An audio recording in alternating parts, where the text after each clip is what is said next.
इस साल अगस्त में दिल्ली के गाजीपुर सहित 11 क्षेत्रों के अवैध डेयरी संचालकों ने लखनऊ आकर समाजवादी पार्टी के अध्यक्ष अखिलेश यादव से मुलाकात कर अपने मुद्दों पर चर्चा की तो ये अटकलें तेज होने लगी कि पार्टी दिल्ली विधानसभा चुनाव में ताल ठोकेगी। टिकट के दावेदार दिल्ली से लखनऊ तक परिक्रमा में भी जुट गए, लेकिन कमजोर संगठन और 2027 के यूपी विधानसभा चुनाव को देखते हुए सपा हरियाणा की तरह दिल्ली चुनाव से भी पीछे हट सकती है।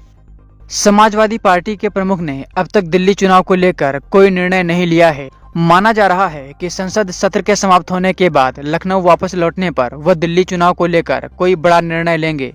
लोकसभा चुनाव के परिणाम से उत्साहित सपा मुखिया ने पार्टी को राष्ट्रीय दर्जा दिलाने के लिए दूसरे राज्यों में भी विधानसभा चुनाव लड़ने की घोषणा की थी। हालांकि हरियाणा, जम्मू कश्मीर, झारखंड, महाराष्ट्र और उत्तर प्रदेश की 9 विधानसभा सीटों पर हुए उपचुनाव में समाजवादी पार्टी और इंडिया गठबंधन के बीच बढ़ती दूरी ने राष्ट्रीय दर्जा पाने के लिए जुटी पार्टी की राह मुश्किल कर दी है।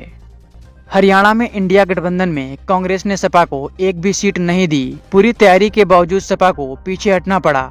इसके बाद जम्मू कश्मीर विधानसभा चुनाव में गठबंधन नहीं होने पर समाजवादी पार्टी ने 20 सीटों पर उम्मीदवार उतारे। समाजवादी पार्टी को इन सीटों पर कुल 0.14% वोट ही मिल सके। झारखंड में भी समाजवादी पार्टी ने अकेले 20 सीटों पर चुनाव लड़ा और उसे मात्र 0.73% वोट मिले। महाराष्ट्र में पार्टी ने कुल 9 सीटों पर चुनाव लड़ा। यहां से इंडिया गठबंधन के साथ उसने मानखुर्द, शिवाजी नगर और भिवंडी ईस्ट सीट से प्रत्याशी उतारे। इन दोनों ही सीटों पर पिछले विधानसभा चुनाव में भी सपा के प्रत्याशी चुनाव जीतकर विधायक बने थे। वहीं मालेगांव सेंट्रल और धुले सहित शेष 7 सीटों पर सपा ने गठबंधन से अलग होकर चुनाव लड़ा। 7 सीटों पर समाजवादी पार्टी को कड़ा झटका लगा। उपचुनाव में निराशाजनक प्रदर्शन के बाद अब सपा की उम्मीदें दिल्ली विधानसभा चुनाव को लेकर थीं।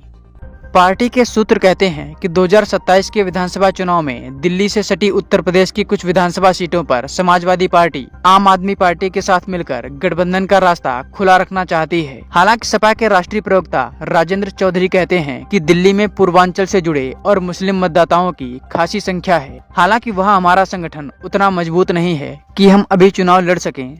हालांकि राष्ट्रीय अध्यक्ष ही दिल्ली से वापस लौटकर इस पर अंतिम निर्णय लेंगे।